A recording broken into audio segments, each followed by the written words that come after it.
absena enra afia so snega di gabe call live baako na o exposing nyoma na enra afia san so call live our TikTok absena afia de minim se kojo video yi ba yi still na odaso a kojo so a wo ba se kojo yi pa no hu ne se the way I almost see a treaty a young boy no and then a bush for no and fair enra afia asa call live our TikTok and some afia de betu dano ebi na ebi chegui enshibimra afose bi mebusa se adenti na afibia akola ba ku e wo Lil Wayne nsem.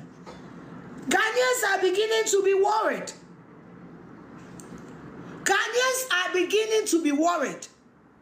Right about now, Lil Wayne bass ne ku akola bi no. We want to know baby as our case ni kodu ye.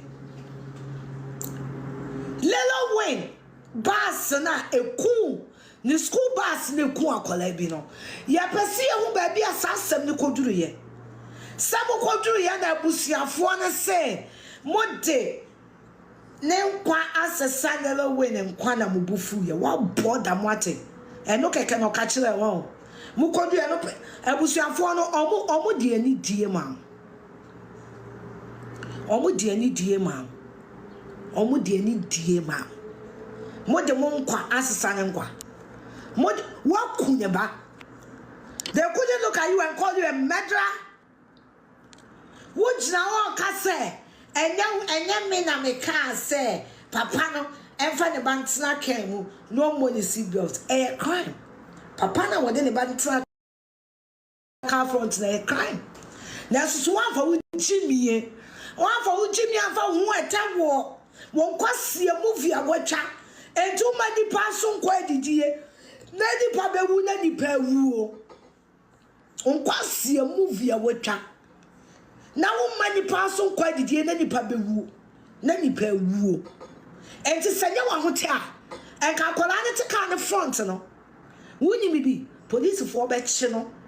Ni a jikakra, ni a man de Akolana could see actually. Watching a when you be. What to me, what will be back? And then I see and what to me granting interview say. Se papa ne dwene ne ba no me pese me boss apart mama say tie I don't can say on the premier na say na ho ato no ona so presso pa be edin be your manager da pa me ka che wa edin mansa no be yi na kwa isi yamani 2 weeks onko twetwe na edin nipa kwasia o ye down we kwasia no me se me ba woni ba ko mi na won fere emra ne ndi na emra ne nyom adwuma enye ebusiana me se me ba wani ba ko mienu na won fa ya wo ya wan Lil Wayne wo ya hwan kwadwon kansa Lil Wayne wo ya hwan na kanipia shedia mewu anya kumasi o mabo mahini wo ho mabo mahini wo kwasia wate wo ya hwan wo ku obi bada audacity when you time baba phone sawa kuna me maba when you because what secret because what ready abu who say he love you ate kwasia wo ya wan send me maba when you mienu na mo amfa ni abu bi ba hwe bini bi mu moa kwasia panyi na me afia kwa betire bi ma no aka tantan sensa me afia Lil Wayne ya hwan sinina mo atwa nti mo fo sabu ye ni monya hui you don't even amount to an A-list celebrity fa wo chimi akotena se hwe ni o mo kire wo hu say he love you ate o pasaye se na na do adwene wo bodam kwasia se mema ba wani ma wo ya bua papa na wo ye nipa wo bi ku nipa ya so ansa konanim jini 40 saw wo ye nipa wo bi ku nipa wo na ya so ansa konanim wo ye nine mo ya kwasiafo mo anopa mu nkozu uchimiye ukwasia wate sa mema ba wani mu a abua wodi 3 years ne ka nyansa sanche wan ka yenso wanyini eja wunyansa se me ma ba wani mo brenu na wo enewa o eyepokre no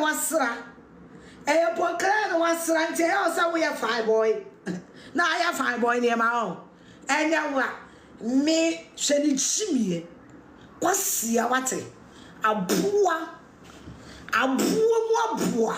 hwele kwasia se modeshia ta na me ma ba wani ma wa we ya hwan kwasia una de free SHS by we aboa wate kwasia wo mo ni ana apepa omoto wa modeshia ta na me ma na chimie aboa wate kwasia freedom and justice una de by on me ma ba we aboa wate we aboa tina ma manfo attention about what you can know move went out I will see you to me basabi yemfa to mambo you be branding kon kodo kan san woni premier na san asen chese na ho atono da so presso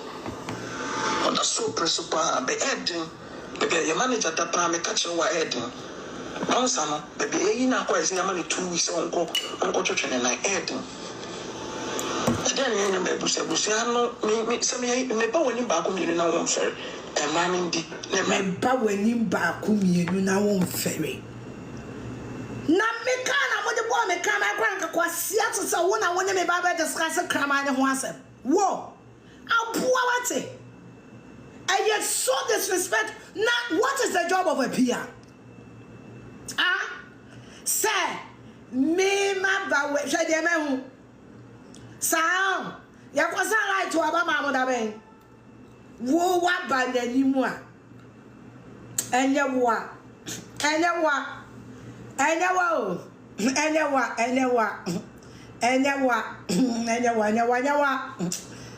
wa na ye bibi wo mo amfere hweli chimie anti woni na mo no nkrofo mo fere won wo amoni boy kodon cancer boy ya wosoma no asema tso na me ma ba wani ma wa amfere me hwan ya kodon cancer boy na kodon cancer na fare wonani hweli chimie kodon cancer na wo ya ne boy no fare ya wonani na wo fare aba wo ho hwede mehu enya wa me ma ba wani ma mom also you were expecting them to respect you we are poor wo ya poor